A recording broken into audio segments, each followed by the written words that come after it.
പ്രിയമുള്ളവരെ,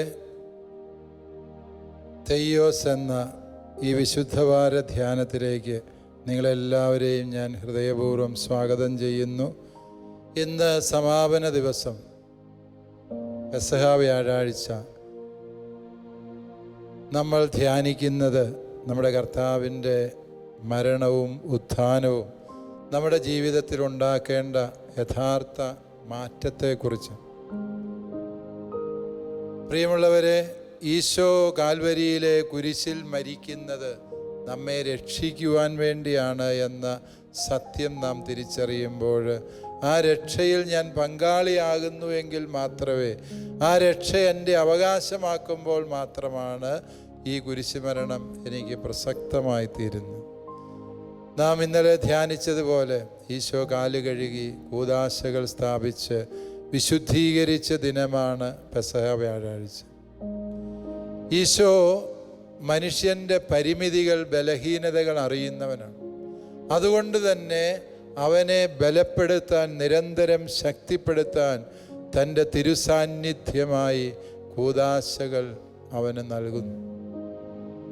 കൂദാശ എന്ന് പറയുന്നത് ഒരു മതപരമായ ഒരു കർമ്മമല്ല പ്രിയപ്പെട്ടവർ, മറിച്ച് കൂദാശകളിലൂടെ നാം ദൈവത്തിൻ്റെ സജീവമായ സാന്നിധ്യം അനുഭവിക്കുന്നവരായിത്തീരും.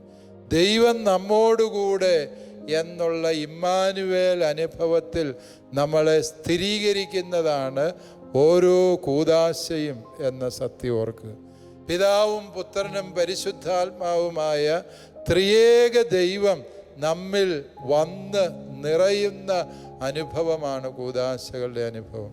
അതുകൊണ്ടാണ് പെസഹ വ്യാഴാഴ്ച കൂദാശകളുടെ പുണ്യദിനമാണ് എന്ന് നാം ധ്യാനിച്ചത്. ഈശോ ഈ ദിനത്തിൽ സ്ഥാപിച്ച വിശുദ്ധ കൂദാശകളെ ഒരിക്കൽ കൂടി മനസ്സിലോർക്കാം. അവിടുന്ന് പത്രോസിനോട് പറഞ്ഞു, ഞാൻ നിന്നെ കഴുകിയില്ല എങ്കിൽ നിനക്കെന്നോടൊത്ത് പങ്കില്ല. സ്നാനം കഴിഞ്ഞവൻ്റെ കാല് മാത്രം കഴുകിയാൽ മതി. ജ്ഞാനസ്നാനത്തെയും കുംഭസാരത്തെയും അത് സൂചിപ്പിക്കുന്നു. പരിശുദ്ധ കുർബാന ഈശോ സ്ഥാപിച്ചു. വീണ്ടും അവിടുന്ന് പൗരോഹിത്യം സ്ഥാപിച്ചു. ഈ കൂദാശകളൊക്കെയും അർത്ഥമാക്കുന്നത് എന്ത് എന്ന് ചോദിച്ചാൽ, ഇമ്മാനുവേൽ അനുഭവമാണ്. ദൈവം നമ്മോട് കൂടെ വസിക്കുന്നു എന്ന അനുഭവം. ദൈവം കൂടെ വസിക്കുന്നു, കൂടെ ഉണ്ട് എന്ന അനുഭവം നഷ്ടപ്പെടുമ്പോൾ മനുഷ്യൻ പാപത്തിൽ വീണുപോകും. പത്രോസിൻ്റെ കഥ നമുക്കറിയാം. ഈ പീഡാനുഭവ വാരത്തിൽ നമുക്കൊരിക്കലും വിസ്മരിക്കാനാവാത്തൊരു കഥാപാത്രമാണ് വാസ്തവത്തിൽ പത്രോസ്. പത്രോസ് എന്ന പേര് ഈശോ അവന് നൽകിയ പേരാണ്. യഥാർത്ഥത്തിൽ അവൻ്റെ പേര് ശിമയോൻ എന്ന്.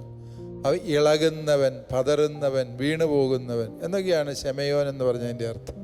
അത് ഈശോ മാറ്റി അതിൻ്റെ വിപരീത പദമായ പത്രോസ് എന്ന പദം കൊടുത്തു. പാറ പോലെ ഉറച്ചവൻ, ഇരട്ട ചങ്കുള്ളവൻ എന്നൊക്കെ നമുക്ക് വിശേഷിപ്പിക്കാവുന്ന വലിയ കരുത്തൻ എന്നാണ് ആ പദത്തിൻ്റെ അർത്ഥം. പത്രോസ് ഉറപ്പുള്ളവൻ, ഒരിക്കലും വീഴാത്തവൻ. ഈശോ അങ്ങനെ പേര് മാറ്റിയെങ്കിലും പത്രോസിൻ്റെ സ്വഭാവം ഒന്നും മാറിയില്ല. പത്രോസ് പെട്ടെന്ന് വീണു പോകുന്ന മനുഷ്യൻ. പത്രോസ് ഗുരുവിനെ നിഷേധിച്ച രംഗമുണ്ട്. എന്തുകൊണ്ട് പത്രോസ് വീണുപോയി എന്ന് ചോദിച്ചാൽ നമുക്കെല്ലാവർക്കും ധ്യാനിക്കാവുന്ന വിഷയമാണ്. പത്രോസ് വീണുപോയി എന്ന് ചോദിച്ചാൽ പത്രോസിൻ്റെ ഓവർ കോൺഫിഡൻസാണ്. എന്ന് പറഞ്ഞാൽ പത്രോസ് തന്നിൽ തന്നെ ആശ്രയിച്ചു. രണ്ടാമതായി, പത്രോസ് ഈശോ പറഞ്ഞതുപോലെ പ്രാർത്ഥിച്ചില്ല. പ്രാർത്ഥിക്കണം പത്രോസെ എന്ന് പറഞ്ഞ് ഗെത്സമനി കൊണ്ടു. അവനവിടെ ചുമ്മാ കിടന്ന് ഉറങ്ങി. പ്രാർത്ഥനയിൽ അലസരായിരിക്കുന്നവൻ ജീവിതത്തിൽ വീണുപോവുക തികച്ചും സ്വാഭാവികമാണ് എന്ന് പ്രിയപ്പെട്ടവരെ നമ്മൾ മനസ്സിലാക്കുക. ഈശോ പത്രോസിനോട് നിരന്തരം ആവശ്യപ്പെട്ടതാണ്, നീ ആത്യന്തികമായി പ്രാർത്ഥനയിൽ ബലപ്പെടണമെന്ന്. പക്ഷെ പത്രോസ് ബലപ്പെട്ടില്ല എന്ന് മാത്രമല്ല, ഈശോ കൊടുത്ത മുന്നറിയിപ്പുകളൊക്കെയും അവഗണിച്ചു. ഈശോ പത്രോസിനോട് പറഞ്ഞു, പത്രോസേ, നീ ശരിക്കും കരുതലോടെ ഇരിക്കണം. കോഴി കൂവുന്നതിന് മുമ്പ് 3 തവണ നീ എന്നെ നിഷേധിച്ച് പറയാൻ സാധ്യതയുണ്ട്.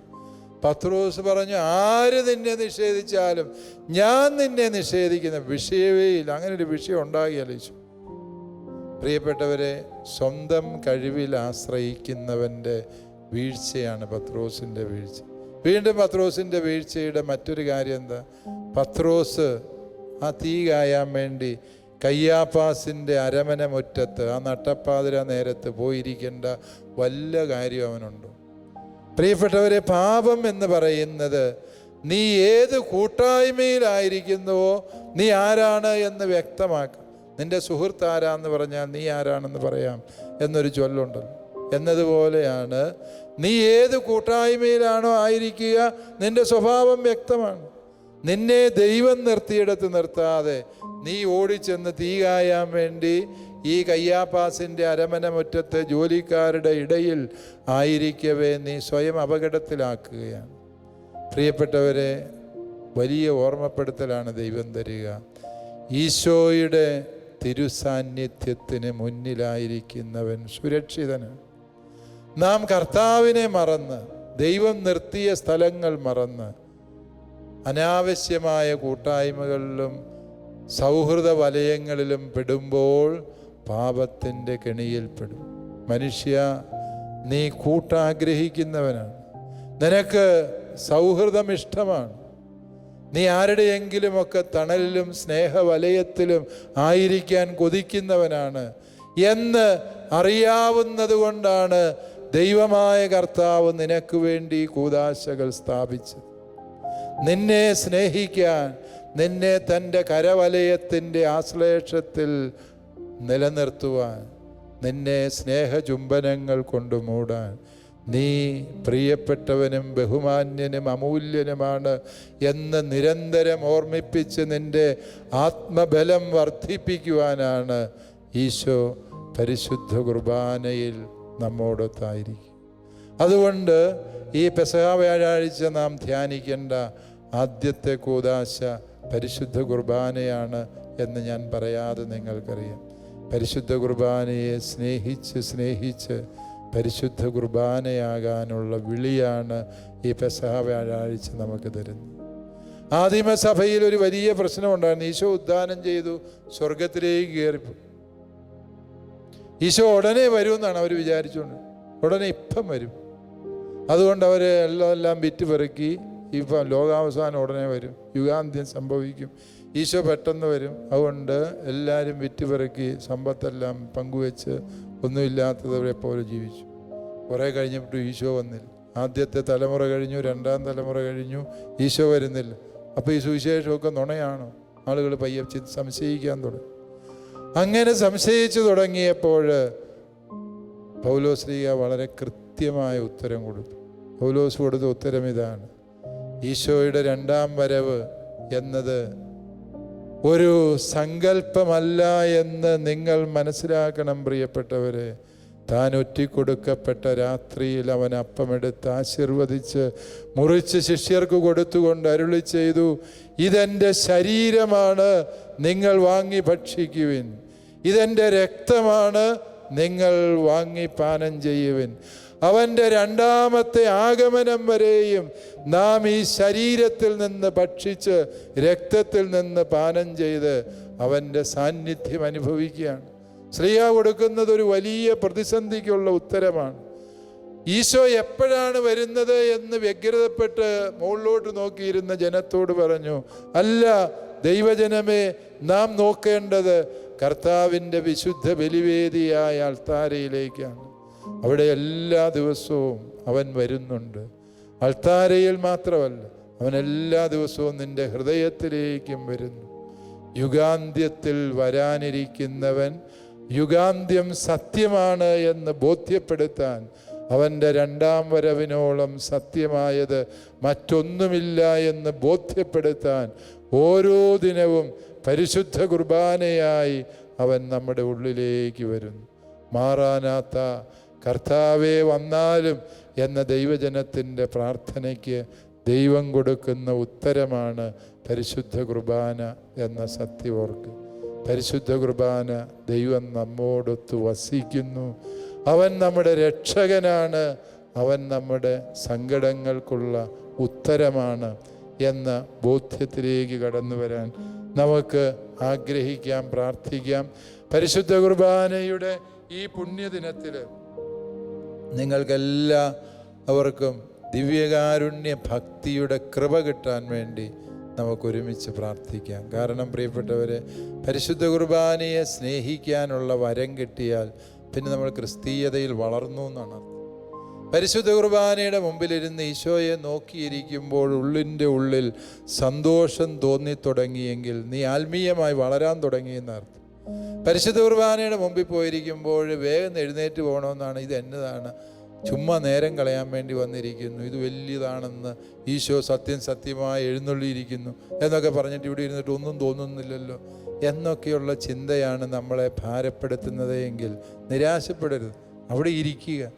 ദിവ്യകാരുണ്യം സത്യമാണ് എന്ന് കർത്താവ് തന്നെ നിനക്ക് വെളിപ്പെടുത്തി തരും. ആ ദിവ്യകാരുണ്യത്തോടുള്ള സ്നേഹവും ആ സ്നേഹത്താൽ ജ്വലിക്കുന്ന ഹൃദയവും സ്വന്തമാക്കുന്നത് വരെയും കർത്താവേ ഞാൻ പോകില്ല എന്ന് പറഞ്ഞ് ആ പരിശുദ്ധ കുർബാനയുടെ മുമ്പിൽ തീഷ്ണതയോടെ പ്രാർത്ഥിക്കുക. സത്യമായും ഈശോ ആര് എന്ന് അവിടുന്ന് ദിവ്യകാരുണ്യത്തിൽ നിന്ന് വെളിപ്പെടുത്തും. യാക്കോബ് തന്നോട് മൽപ്പിടുത്തം നടത്തിയവനോട് പറഞ്ഞില്ലേ, എന്നെ അനുഗ്രഹിച്ചാൽ അല്ലാതെ ഞാൻ അങ്ങയെ വിടില്ല എന്ന് പറഞ്ഞ് എൻ്റെ ഈശോയെ ദിവ്യകാരുണ്യ രഹസ്യം വെളിപ്പെടുത്തുന്നത് വരെയും ഞാൻ അങ്ങയുടെ സന്നിധി വിട്ട് പോവില്ല എന്ന നിർബന്ധ ബുദ്ധിയോടെ നിലപാട് സ്വീകരിക്കണം. അപ്പോൾ പരിശുദ്ധ കുർബാനയുടെ രഹസ്യം മനസ്സിലാകും. പരിശുദ്ധ കുർബാനയുടെ രഹസ്യം മനസ്സിലായില്ലെങ്കിൽ നമ്മുടെ ക്രിസ്തീയതയുടെ സൗന്ദര്യം നമുക്ക് മനസ്സിലാകുന്നത്. എന്തിനാണ് ഈശോ കാൽവരിയിൽ മരിച്ചത് എന്ന ചോദ്യം പോലും അർത്ഥമില്ലാത്തതായിത്തീരും. എന്തിനവൻ ഉയർത്തെഴുന്നേറ്റവൻ എനിക്കെന്ത് പ്രയോജനം? ഈശോ കാൽവരിയിലെ കുരിശെ മരിച്ചു, ഉയർത്തു, സോ വാട്ട്, അതുകൊണ്ട് എനിക്കെന്ത് എന്ന് ചോദിക്കുന്ന പലരെയും കാണാം. അതിനുള്ള ഉത്തരമാണ് സത്യമായും അവൻ പരിശുദ്ധ കുർബാനയായി എൻ്റെ മുമ്പിലായിരിക്കും. ആ ദിവ്യകാരുണ്യത്തെ നോക്കിയിരുന്ന് ക്രിസ്തീയതയുടെ അന്തസത്തയും ഈ പീഡാസഹനത്തിൻ്റെ രഹസ്യവും പ്രിയപ്പെട്ടവരെ നാം മനസ്സിലാക്കും. അവൻ്റെ മരണസമയത്ത് ഭൂമി മുഴുവനും അന്ധകാരം വ്യാപിച്ചു എന്ന് വചനം പറയുന്നു. ഈശോ വരുമ്പോൾ പ്രകാശം, ഈശോ പോകുമ്പോൾ അന്ധകാരം. ഈശോ വന്നപ്പോൾ ജ്ഞാനികൾ കിഴക്കവൻ്റെ പ്രകാശം കണ്ട് നക്ഷത്രത്തിന് പിന്നാലെ അവൻ്റെ ഒപ്പം വന്നു എന്ന് പറയും. പ്രിയപ്പെട്ടവരെ, ദൈവസാന്നിധ്യമാണ് പ്രകാശം. നിന്റെ ജീവിതത്തിൽ, മനസ്സിൽ, ആത്മാവിൽ ഇരുള് മൂടുന്നുവെങ്കിൽ അതിൻ്റെ അർത്ഥം ദൈവസാന്നിധ്യം എനിക്ക് അനുഭവിക്കാനാവുന്നില്ല എന്നുള്ളതാണ്. വീണ്ടും നമ്മൾ കാണുന്നുണ്ട് ഇരുട്ട് പരക്കുന്നത്.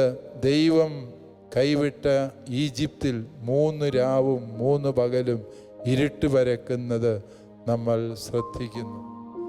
അപ്രകാരം ഇരുട്ട് പരക്കുന്നത് ഈശോയുടെ മരണസമയത്തെ ഇരുട്ടിനെ കുറിച്ച് പറയുന്ന ആമോസിൻ്റെ പ്രവചനത്തിൻ്റെ 8-ാം അധ്യായം 9-ാം വാക്യം. നട്ടുച്ചയ്ക്ക് ഇരുട്ട് സൂര്യൻ അസ്തമിച്ചു, ഭൂമിയിൽ ഇരുട്ട് വ്യാപിച്ചു. ആമോസ് പ്രവചിക്കുകയാണ്. ആമോസിന് ഇത് പറഞ്ഞപ്പോൾ എന്തിനെക്കുറിച്ചാണ് പറയുന്നതെന്ന് ഒരുപക്ഷെ ആമോസ് പ്രവാചകന് പോലും അറിയത്തില്ല, അത് എഴുതി വെച്ച വിശുദ്ധ ഗ്രന്ഥകാരനും അറിയത്തില്ലായിരിക്കും. പക്ഷേ നട്ടുച്ചയ്ക്ക് സൂര്യൻ അസ്തമിച്ചു പോകുന്ന, ഇരുട്ട് പരക്കുന്നൊരു സംഭവം വരാനിരിക്കുന്നുവെന്ന പ്രവാചകന്മാർ പറയുക. ആ ഇരുള് ഒരു ഓർമ്മപ്പെടുത്തലാണ്. ദൈവത്തെ നഷ്ടപ്പെടുത്തിയ ഒരു ജനതയുടെ നഷ്ടബോധത്തിൻ്റെ നിതാന്ത സാക്ഷ്യമാണ് ആ ഇരുട്ട്. പലരുടെയും ജീവിതത്തിൽ ആ ഇരുട്ടിനിയും മാറിയിട്ടില്ല. പലരുടെയും ജീവിതത്തിൽ അവൻ്റെ പ്രകാശം ഇനിയും കടന്നു വന്നിട്ടില്ല എന്ന പരമാർത്ഥ സത്യം പ്രിയപ്പെട്ടവരെ നാം തിരിച്ചറിയണം. അവൻ്റെ പ്രകാശം കാണേണ്ടത് പരിശുദ്ധ കുർബാനയെ നോക്കിയിരുന്ന് നാം അവൻ്റെ പ്രകാശത്തിൽ ജീവിക്കുന്നവരായി, അവൻ്റെ പ്രകാശത്തിൻ്റെ ചൈതന്യം ഉൾക്കൊള്ളുന്നവരായി പരിണമിക്കേണ്ടതുണ്ട് എന്നുള്ള സത്യം നിങ്ങളെല്ലാവരും മനസ്സിലാക്കുക. പ്രിയപ്പെട്ടവരെ, ഈ പീഡാനുഭവ വാരധ്യാനത്തിൻ്റെ സമാപനത്തിലേക്ക് പ്രവേശിക്കുമ്പോഴും എന്താണ് ഈശോയുടെ ജീവിതത്തെ വ്യതിരിക്തമാക്കിയത് എന്ന് ചോദിച്ചാൽ ജീസസ് ദ CEO എന്ന ഒരു പ്രസിദ്ധമായ ഗ്രന്ഥം നിങ്ങൾ പലരും വായിച്ചിട്ട്, അതിനകത്ത് ഈശോ മിശിഹായുടെ 3 പ്രത്യേകതകൾ പറയുന്നത് ഇങ്ങനെയാണ്. അതിൽ പറയുകയാണ്, ഈശോയുടെ ഏറ്റവും വലിയ കഴിവ് എന്ന് പറയുന്നത് the power to control himself. അവന് ഒരിക്കലും തുളുമ്പിപ്പോയ ഒരു നിറകുടമായിരുന്നില്ല. അവന് അവൻ്റെ മേൽ പൂർണ്ണ നിയന്ത്രണമുണ്ട്. അവൻ്റെ ശരീരം വലിച്ചു കീറി ഇരുമ്പാണികളിൽ തൂക്കിയിട്ട് പടയാളികൾ ചെയ്യാവുന്ന പീഡനം മുഴുവൻ ചെയ്തപ്പോഴും അവൻ്റെ നിയന്ത്രണം നഷ്ടപ്പെട്ടില്ല. അവൻ എത്രമേൽ ശാന്തമായിട്ടാണ് വിളിച്ച് പറഞ്ഞത്, പിതാവേ, അവർ ചെയ്യുന്നത് എന്തെന്നവരറിയുന്നില്ല, അവരോട് ക്ഷമിക്കണമേ. ഒരു നിമിഷാർത്ഥം പോലും അവൻ്റെ നിയന്ത്രണം നഷ്ടപ്പെട്ടതായി നമ്മൾ കാണുന്നില്ല. പ്രിയപ്പെട്ടവരെ, പീഡാനുഭവത്തെ ധ്യാനിച്ച് നമ്മുടെ ഉള്ളിലേക്ക് കടന്നു വരേണ്ട ആഴമേറിയ ആധ്യാത്മിക അവബോധം ഈ ഒരു നിയന്ത്രണമാണ്. നമ്മളൊക്കെ കുറേയൊക്കെ പിടിച്ചു നിന്ന് നോക്കും, കുറേയൊക്കെ സഹിച്ചു നോക്കും. അത് കഴിയുമ്പോൾ നമ്മുടെ നിയന്ത്രണം വിട്ട് നമ്മൾ പൊട്ടിത്തെറിക്കും. ചില അമ്മമാര് പറയാറുണ്ട്, ഞാൻ ഭൂമിയോളം ക്ഷമിച്ചു നിന്നത്, പിന്നെയും പീഡനം തുടങ്ങി, എന്നാ ചെയ്യാൻ? കെട്ടിവന്ന അന്ന് മുതൽ അവൾ എന്നെ ഭരിക്കാൻ തുടങ്ങിയത്, ഇനി ഞാൻ വിട്ടുകൊടുക്കുകയല്ല എന്ന് പറയുന്ന ചില അമ്മായിമ്മമാരെ കണ്ടിട്ടുണ്ട്. പ്രിയപ്പെട്ടവരെ, നമ്മളെല്ലാം കുറേ ക്ഷമിച്ചു നോക്കും. അത് കഴിയുമ്പം നിയന്ത്രണം പെടും. ചേട്ടന്മാർ പറയും, വേണ്ട വേണ്ട എന്ന് വിചാരിച്ച് കുറേ ക്ഷമിച്ചത്, തോളെ കയറി ചെവി കടിക്കാൻ തുടങ്ങിയാൽ പിന്നെ വിട്ടുകൊടുക്കുന്ന പ്രശ്നമില്ല. ഇനി രണ്ടിലൊന്ന് അറിഞ്ഞിട്ടേ പിന്നോട്ടുള്ളൂ. നമ്മളെല്ലാം നിയന്ത്രണം വിട്ടു പോകുന്നവർ. പറഞ്ഞ് നമ്മളങ്ങ് ദേഷ്യപ്പെടുകയാണ്. ഒരിക്കലും പറയാൻ പാടില്ലാത്ത വാക്കുകൾ നമ്മൾ മാതാപിതാക്കൾക്കെതിരായി പറഞ്ഞു പോകുന്നവർ. ഒരിക്കലും പറയാൻ പാടില്ലാത്ത വാക്കുകൾ തിരുസഭയെക്കുറിച്ച്, കൂദാശകളെക്കുറിച്ച് നമ്മൾ പറഞ്ഞു പോകാറുണ്ട്. നമ്മൾ നിയന്ത്രണം നഷ്ടപ്പെട്ട മനുഷ്യരാണ് എന്നുള്ളതിന് നമ്മുടെ ഓരോ വാക്കും ഓരോ പ്രവൃത്തിയും സാക്ഷ്യം പറയുന്നുണ്ട് എന്ന് ചിന്തിച്ചു നോക്കുക. ഈശോയുടെ മഹത്വം എന്ന് പറയുന്നത് അവൻ സ്വയം നിയന്ത്രിക്കാൻ കഴിവുള്ളത്. അവൻ്റെ ആ മഹത്വം അവൻ പ്രകടമാക്കിയത് കാൽവരിയിലെ കുരിശിൽ. വീണ്ടും അവൻ്റെ രണ്ടാമത്തെ മഹത്വം എന്ത് എന്ന് ഈ ഗ്രന്ഥം പറയുമ്പോൾ, ഈശോയുടെ രണ്ടാമത്തെ മഹത്വം അവൻ നിരന്തരം പ്രവർത്തിക്കുന്നവനാണ്. എന്ന് പറഞ്ഞാൽ അവൻ്റെ ജീവിതത്തിൽ അലസതയ്ക്ക് ഒട്ടും സ്ഥാനമില്ല. അവൻ അലസമായി ജീവിതത്തെ സമീപിച്ചില്ല. അവൻ ഓരോ നിമിഷങ്ങളെയും വിശുദ്ധമാക്കി, ഓരോ നിമിഷങ്ങളെയും സർഗാത്മകമാക്കി നിരന്തരം പ്രവർത്തിക്കുന്നവനാണ് ദൈവം. വിശുദ്ധ അക്വീനാസ് പുണ്യവാളൻ ദൈവത്തെ നിർവചിക്കുന്നത് തന്നെ പ്യുവർ ആക്ട് എന്ന് പറഞ്ഞു. ആക്ടൂസ് പൂരൂസ് എന്ന് പറഞ്ഞാൽ ദൈവം നിരന്തരമായ പ്രവൃത്തിയാണ്. ദൈവത്തിൽ അലസതയില്ല. ദൈവത്തിൽ അല്പം പോലും അലസതയില്ല. ദൈവം ഒരു നിമിഷം പോലും പാഴാക്കി കളയുന്നു. ക്രിസ്തുവിൻ്റെ പ്രവർത്തനം എന്ന് പറയുന്നത് അവൻ തൻ്റെ ജീവിതത്തിൻ്റെ ഒരു നിമിഷത്തെ പോലും അർത്ഥശൂന്യമായി കരുതിയില്ല എന്നുള്ളതാണ്. പ്രിയപ്പെട്ടവരെ, നമ്മുടെയൊക്കെ ഏറ്റവും വലിയ പ്രശ്നം ഈ തളർച്ച. നമ്മൾ കുറച്ച് കഴിയുമ്പോഴേ മടുക്കുകയാണ് എല്ലാം. ഈ ധ്യാനം കൂടി മടുത്തു, വചനം കേട്ട് മടുത്തു, കുർബാനയ്ക്ക് പോയി മടുത്തു, എല്ലാം നമ്മൾ മടുത്തു. കുടുംബജീവിതത്തിൽ മടുത്തു പോയവരുണ്ട്, മക്കളെ നോക്കി മടുത്തു പോയവരുണ്ട്, മാതാപിതാക്കളെ ശുശ്രൂഷിച്ച് മടുത്തു പോയവരുണ്ട്. ജീവിതത്തിൽ മടുപ്പ് നമ്മളിൽ ശക്തിപ്പെടുമ്പോൾ ഓർക്കുക, നമ്മുടെ കർത്താവ് ഈശോ മിശിഹ ഒരിക്കലും മടുത്തു എന്ന് പറയാത്തവൻ, വയ്യ എന്ന് പറയാത്തവനാണ്. പ്രിയപ്പെട്ടവരെ, ഈശോയുടെ ഈ മഹത്വം നമ്മൾ സ്വന്തമാക്കി. ഈശോയുടെ മൂന്നാമത്തെ മഹത്വം എന്ന് പറയുന്നത് അവൻ എല്ലാവരുമായിട്ടും സൗഹൃദം സൂക്ഷിക്കാൻ കഴിവുള്ളവന്. ആരും അവന് ശത്രുക്കളായിരുന്നു. സഭാപാരമ്പര്യം പറയുന്നുണ്ട്, പടയാളികൾ ഒരുവനവൻ്റെ തിരുവിലാവിൽ കുന്തം കൊണ്ട് കുത്തി, ഉടനെ അവിടെ നിന്ന് രക്തവും വെള്ളവും ഒഴുകി. അങ്ങനെ ഒഴുകിയ ആ വെള്ളത്തുള്ളികളിൽ ഒന്ന് ഈ കുന്തം കൊണ്ട് കുത്തിയ പടയാളിയുടെ ഒരു കണ്ണിൽ വീണു. ആരോ തല്ലി അവൻ്റെ ഒരു കണ്ണ് പൊട്ടിപ്പോയതായി. ആ പടയാളിയുടെ പേര് ലുങ്കീനോസ് എന്നായിരുന്നു എന്നാണ് സഭാപാരമ്പര്യം പറയുന്നത്. ഈശോയുടെ ഹൃദയം കുത്തിപ്പിളർന്ന് അവിടെ നിന്ന് ഒഴുകിയ ഈശോ ഒരു മൃതശരീരത്തോട് കാണിക്കുന്ന അനാദരവാണ്. മരിച്ചിട്ടും തീരാത്ത പ്രതികാരമാണ് അവർ ചെയ്യുന്നത്. ആ പ്രതികാരത്തിൻ്റെ നിമിഷത്തിൽ അവിടെ നിന്ന് ഒഴുകിയ രക്തവും വെള്ളവും കലർന്ന ഒരു തുള്ളി ഈ പടയാളിയുടെ പൊട്ടിപ്പോയ കണ്ണിൽ വീണപ്പോൾ അവൻ കാഴ്ചയുള്ളവനായി എന്നൊരു പാരമ്പര്യമുണ്ട്. ലുങ്കീനോസ് പിന്നീട് സഭയിലെ വളരെ തീഷ്ണമതിയായ ഒരു സന്യാസിയായി മാറിയതായി സഭാപാരമ്പര്യങ്ങൾ സാക്ഷ്യപ്പെടുത്തുന്നു. പ്രിയപ്പെട്ടവരെ, അവന് എല്ലാവരോടും സ്നേഹമായി. തന്നെ തറയ്ക്കാൻ ഉപയോഗിച്ച ആണിയെപ്പോലും അവൻ കെട്ടിപ്പിടിക്കാൻ ആഗ്രഹിച്ചു എന്ന് പണ്ടേതോ ധ്യാനഗുരു പറഞ്ഞ് ഞാൻ ഓർക്കുന്നുണ്ട്. എന്തൊരു സുന്ദരമായ ചിന്ത! ഈശോയുടെ വിരലുകൾ ഇങ്ങനെ മടങ്ങിയിരിക്കുന്നത് തന്നെ തറച്ച ആണിയെപ്പോലും ആശ്ലേഷിക്കാൻ അവൻ പരിശ്രമിക്കുന്നതാണ് എന്ന് പറയും.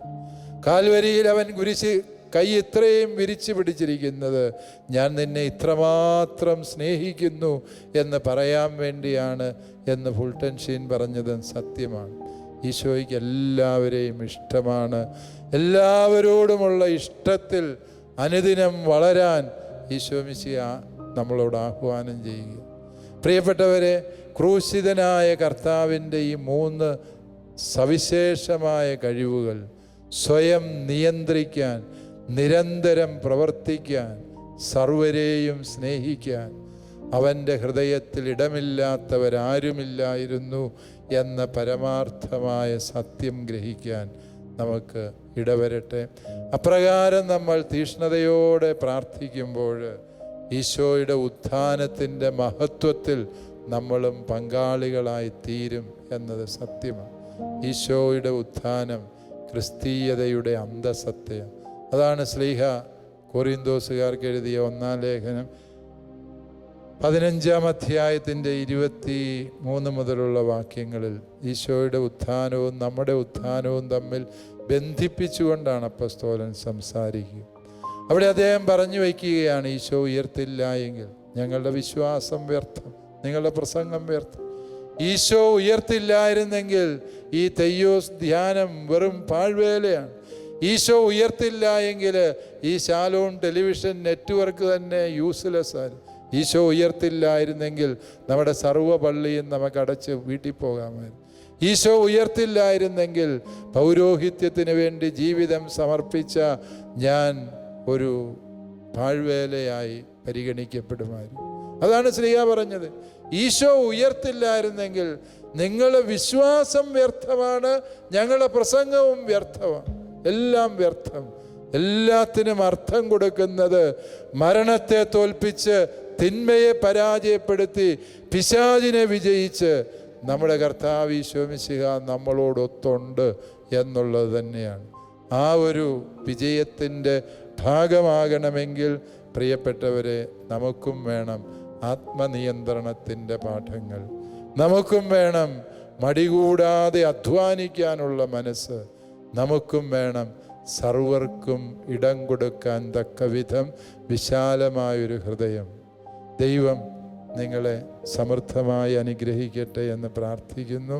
പ്രിയമുള്ളവരെ, ഈ തെയ്യോസ് ധ്യാനം ഇവിടെ പൂർത്തിയാകുമ്പോഴും ഇതിനുവേണ്ടി അധ്വാനിച്ച എല്ലാവരെയും നന്ദിയോടെ ഓർക്കുന്നു. ഈ ധ്യാനത്തിൽ പങ്കുചേർന്ന് നിങ്ങളെല്ലാവരും കൃപയുടെ വഴിയിൽ ശക്തിപ്പെടട്ടെ എന്ന് ആശംസിക്കുന്നു. ഈ ധ്യാനത്തിൻ്റെ സമാപനം നമ്മൾ അഭിഷേക ആരാധനയിലൂടെ കർത്താവിൻ്റെ വലിയ കൃപയുടെ അഭിഷേകം സംഭവിക്കാൻ, കാൽവരിയിലെ കുരിശിൽ നിന്നൊഴുകിയിറങ്ങിയ തിരുവിലാവിലെ വെള്ളവും രക്തവും ഒരുപോലെ നമ്മെ കഴുകി ശുദ്ധീകരിക്കാനുള്ള ആഗ്രഹത്തോടെ നമുക്ക് പ്രാർത്ഥിക്കാം. ദൈവം തന്നെ വെളിപ്പെടുത്തിയ ഈ വിശുദ്ധ വാരത്തിൽ ആ വെളിപാടതിൻ്റെ സമഗ്രതയിൽ സ്വീകരിക്കാനുള്ള നിയോഗം ആഗ്രഹമായി സമർപ്പിക്കാം. ദൈവത്തിന് സ്തുതി. പ്രിയമുള്ളവരെ, ഈ പീഡാനുഭവ വാരം പൂർത്തിയാകുന്നത് നമ്മുടെ കർത്താവ് ഈശോ മിശിഹായുടെ ഉത്ഥാനത്തിലാണ്. സമാഗതമാകുന്ന ഉത്ഥാന തിരുനാളിൻ്റെ മംഗളങ്ങൾ ഏവർക്കും ഹൃദയപൂർവ്വം ആശംസിക്കുന്നു. ശാലോമിൻ്റെ എല്ലാ പ്രിയപ്പെട്ട പ്രേക്ഷകർക്കും ഈസ്റ്റർ മംഗളങ്ങൾ ഹൃദയപൂർവ്വം നേരുന്നു. ജീവിതത്തിൻ്റെ ദുഃഖവെള്ളികളും ദുഃഖശനികളും ഉത്ഥാനത്തിൻ്റെ പ്രകാശത്താൽ സന്തോഷഭരിതമാകട്ടെ എന്ന് ആശംസിക്കുന്നു. Happy Easter.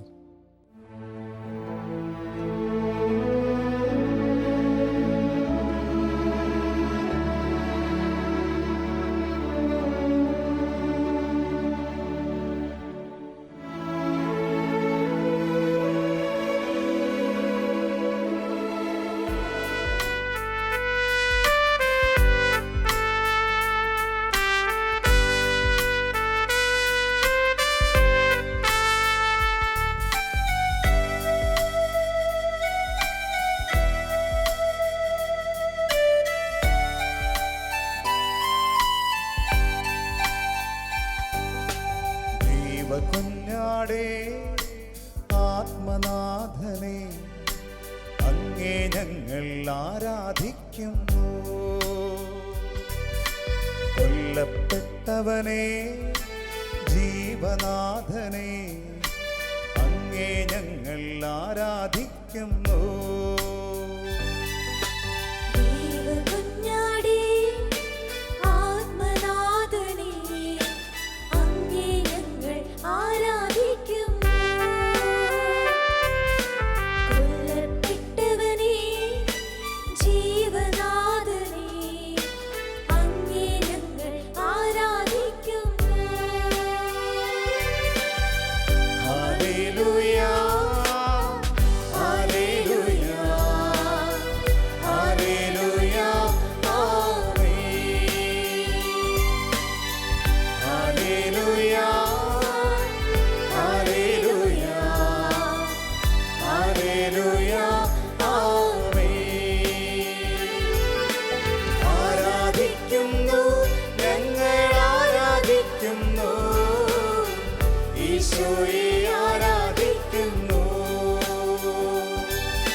ദൈവപിതാവേ സ്നേഹനാഥനെ അങ്ങേ ഞങ്ങൾ ആരാധിക്കുന്നു. പരിശുദ്ധാത്മാവേ ജീവാഗ്നിയെ അങ്ങേ ഞങ്ങൾ ആരാധിക്കുന്നു.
ആരാധിക്കുന്നു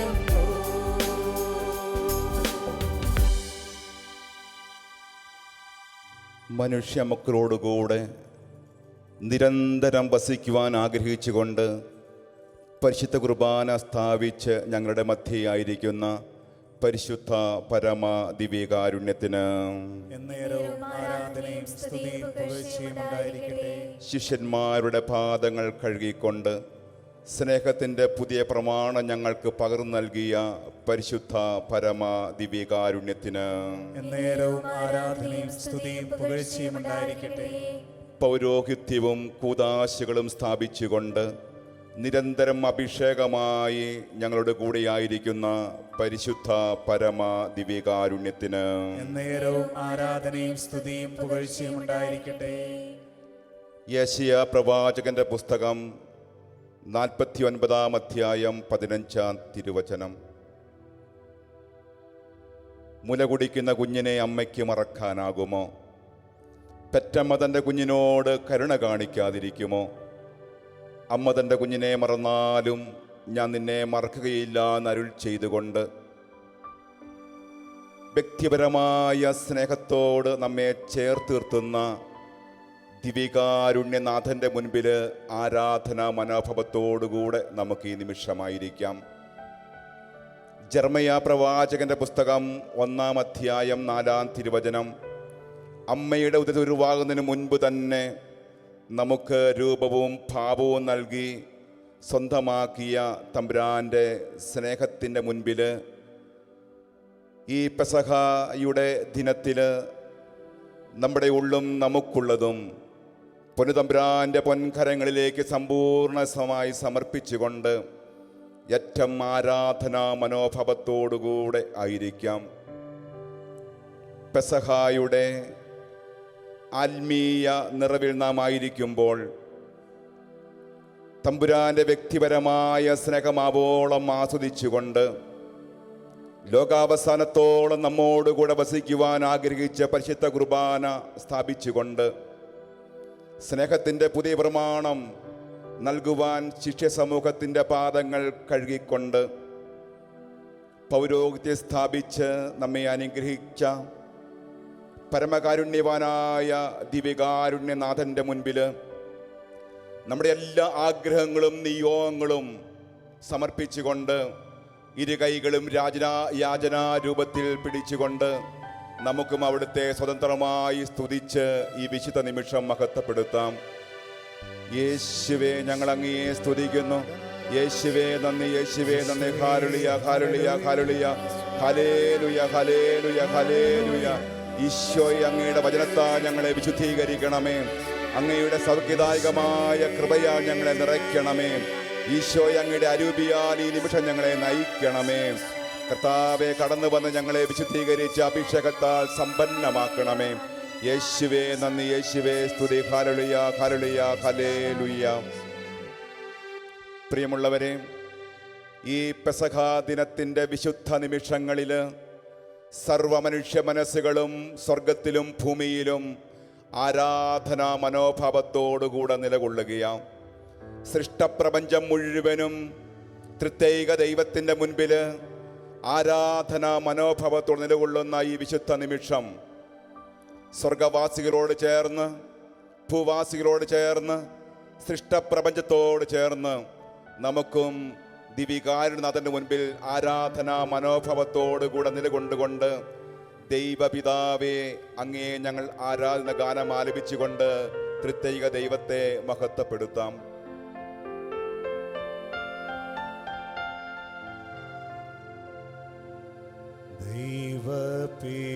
ദൈവപിതാവേ,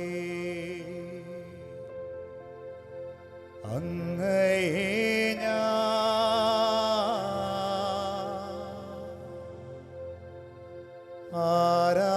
ആരാധിക്കുന്നു,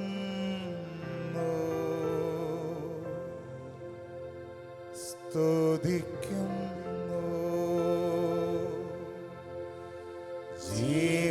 ജീവനുമെൻ്റെ സർവസ്വവും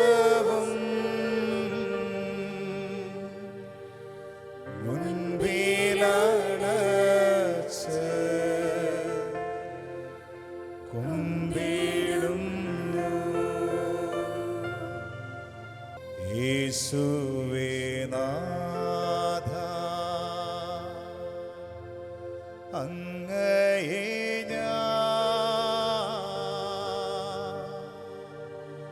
ആരാധിക്കുന്നു, സ്തുതിക്കുന്നു. ജീവനുമെൻ്റെ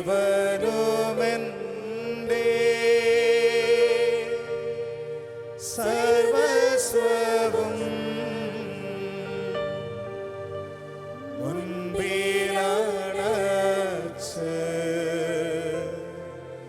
കുമ്പിടുന്നു. ജീവനുമെൻ്റെ സർവസ്വവും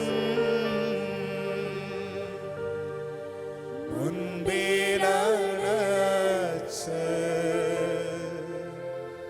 കുമ്പിടുന്നു. പാവനാത്മാവേ,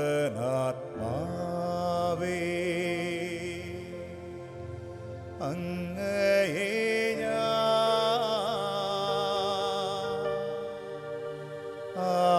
ആരാധിക്കുന്നു,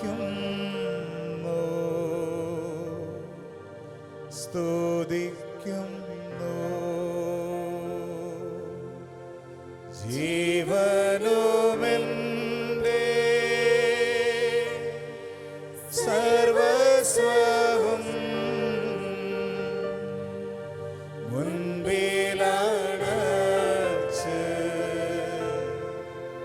കുമ്പിടുന്നു.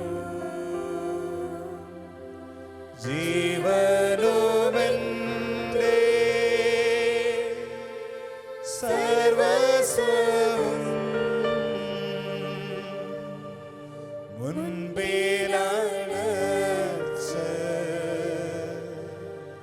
കുമ്പിടുന്നു.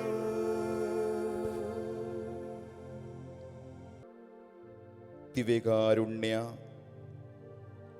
അപ്പത്തിൻ്റെ രൂപത്തിൽ നമ്മോടൊപ്പമായിരിക്കുന്ന ദിവ്യകാരുണ്യനാഥൻ്റെ മുൻപിൽ ആരാധനാ മനോഭാവത്തോടുകൂടെ ശാന്തമായിരുന്നു കൊണ്ട് തുടർന്നുള്ള നിമിഷങ്ങളിൽ നമുക്ക് ഭക്തിയാദരപൂർവ്വം പങ്കുചേരാം. പ്രിയമുള്ളവരെ, പെസഹായുടെ ആത്മീയതയിലാണ് നാം ഇന്ന്. തിരുനാളുകളുടെ തിരുനാളായ ഈ പെസഹ 3 മഹനീയ കർമ്മങ്ങളെയാണ് നമ്മെ ഓർമ്മപ്പെടുത്തുക.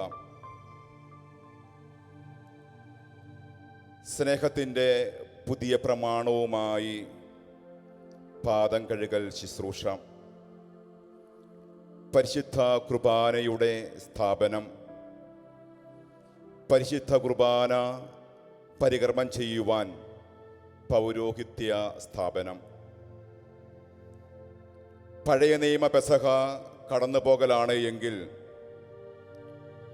പുതിയ നിയമ പെസഹ കൂടെ വസിക്കലാണ്.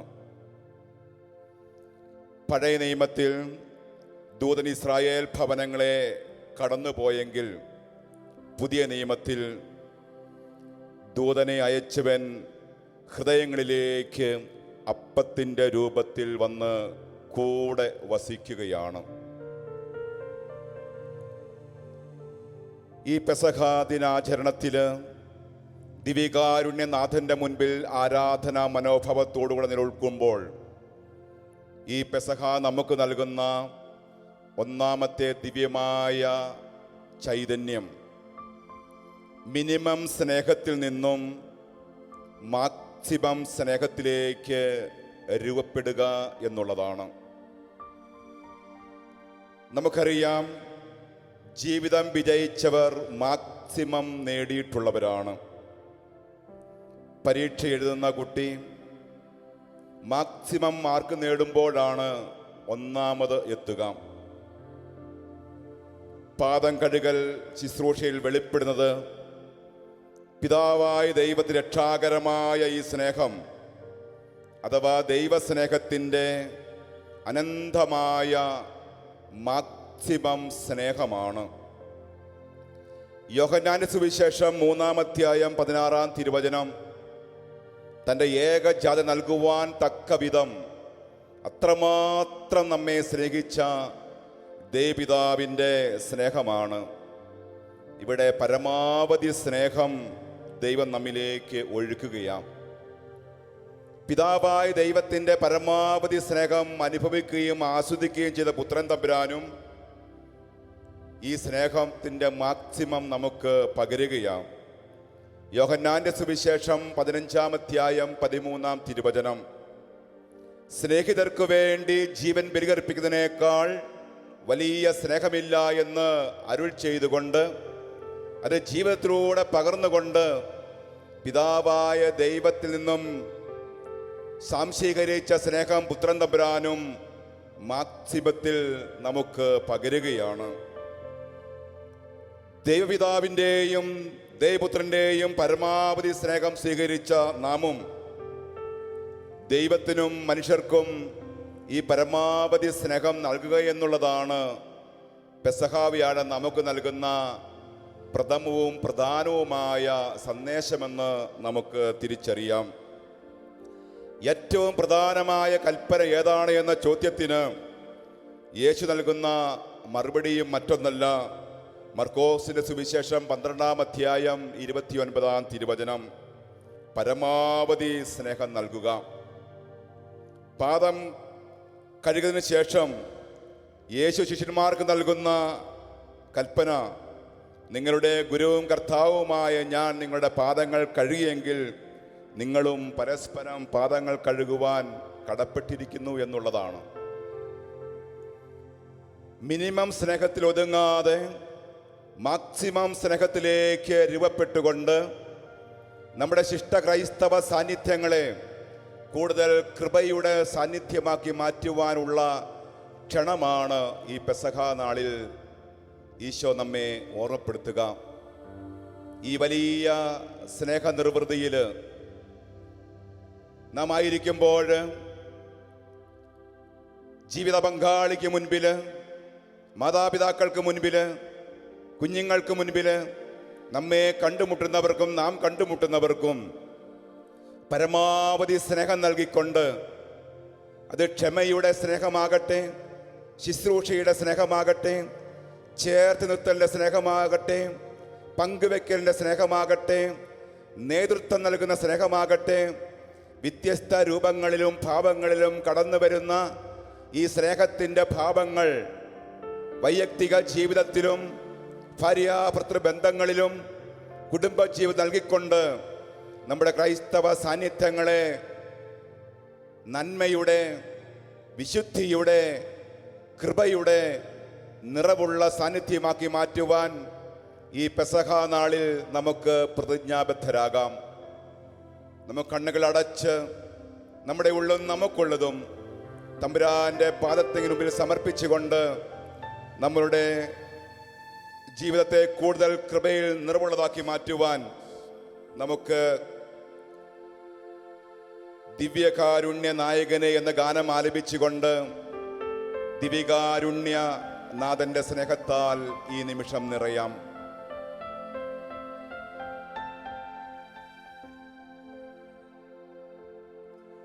ദിവ്യകാരുണ്യനായകനേ, വരൂ എന്നുള്ളം കാത്തിരിപ്പൂ, പൊൻ തോമന്ദഹാസവുമാ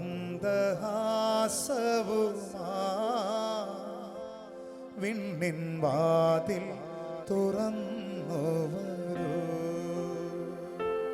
ദിവ്യകാരുണ്യ നായകനേ, വരൂ എന്നുള്ളം കാത്തിരിപ്പൂ, പൊൻ തോമന്ദഹാസവുമാ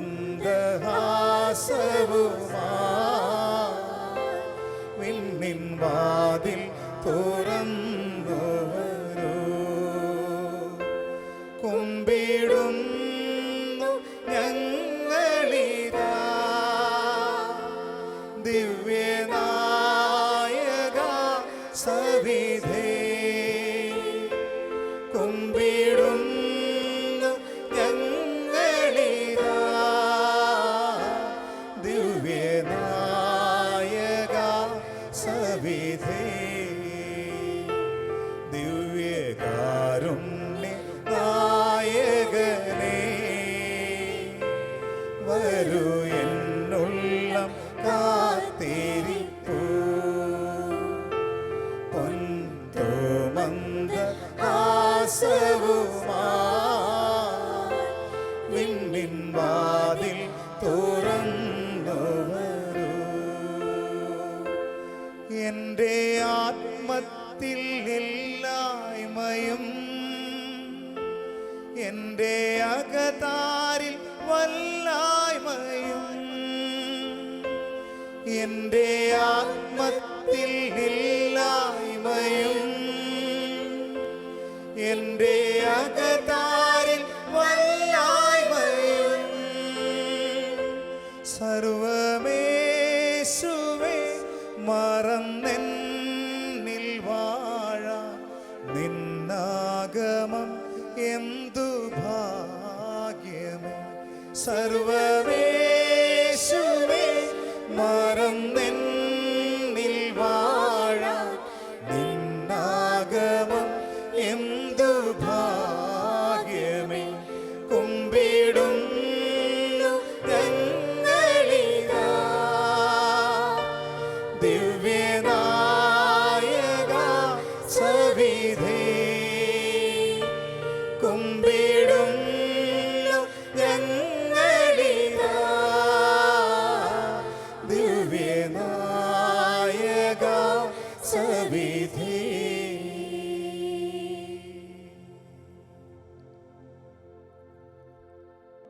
ജെറമ്യാ പ്രവാചകന്റെ പുസ്തകം 43-ാം അധ്യായം 4-ാം തിരുവചനം. നീ എനിക്ക് പ്രിയപ്പെട്ടവനും ബഹുമാന്യനും വിലപ്പെട്ടവനുമാണ്.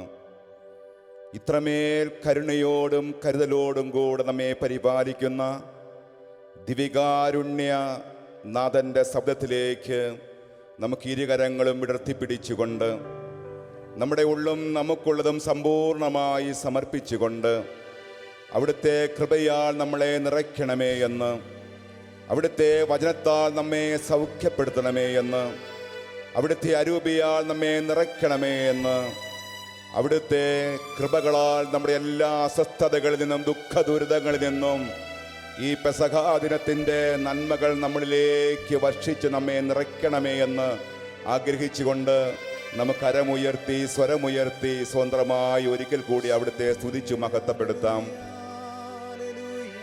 യേശുവേ ഞങ്ങൾ അങ്ങയെ സ്തുതിക്കുന്നു. യേശുവേ നന്ദി, യേശുവേ നന്ദി. Hallelujah hallelujah hallelujah hallelujah hallelujah hallelujah. യേശുവേ നന്ദി, യേശുവേ ഹല്ലേലൂയ ഹല്ലേലൂയ ഹല്ലേലൂയ.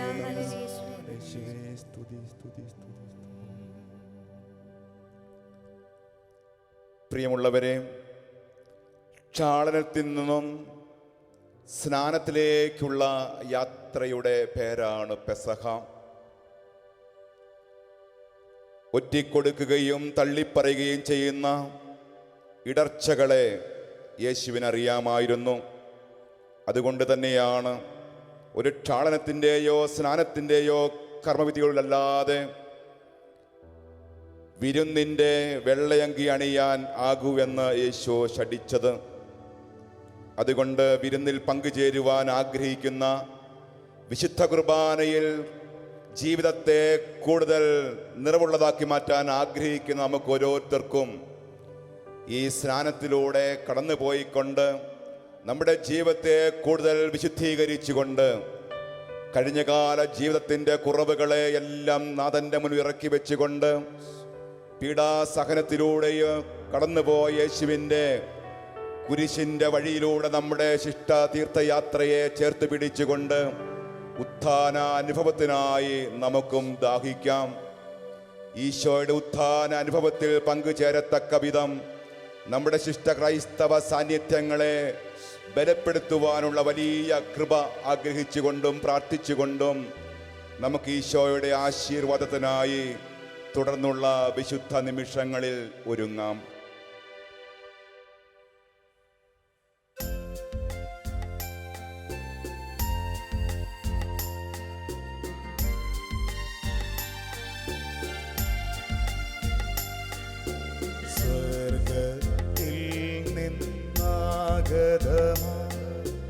ജീവൻ നൽകുമൊരപ്പം നീ, മർത്യനു മുക്തി പകർന്നരുളും നിത്യമഹോന്നതമപ്പം നീ, നിത്യമഹോന്നതപ്പം നീ. മാനവരേ മോദമോടെ നാഥനെ വാഴ്ത്തി പാടിടുവിൻ. ദൈവത്തിൻ പരിപാവനമാം സന്നിധി ചേർന്നു വണങ്ങിടുവിൻ. സന്നിധി ചേർന്നു വണങ്ങിടുവിൻ. സ്വർഗ്ഗത്തിൽ നിന്നാഗതമാം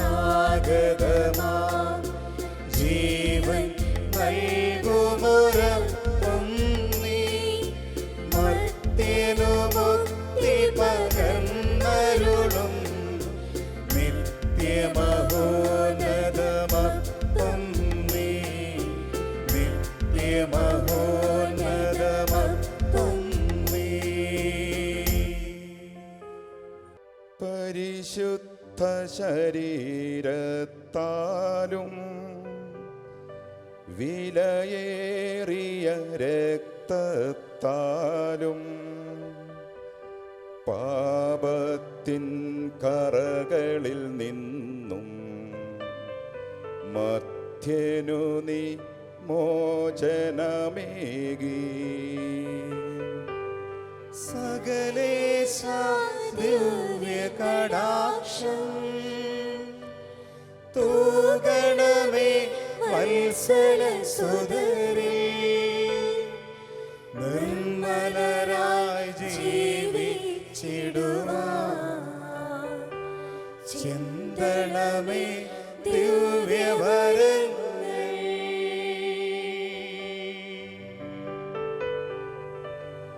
പരിശുദ്ധ പരമമാ ദിവ്യകാരുണ്യമേ, എന്നുമെന്നും അങ്ങേക്കാരാധന. പരിശുദ്ധ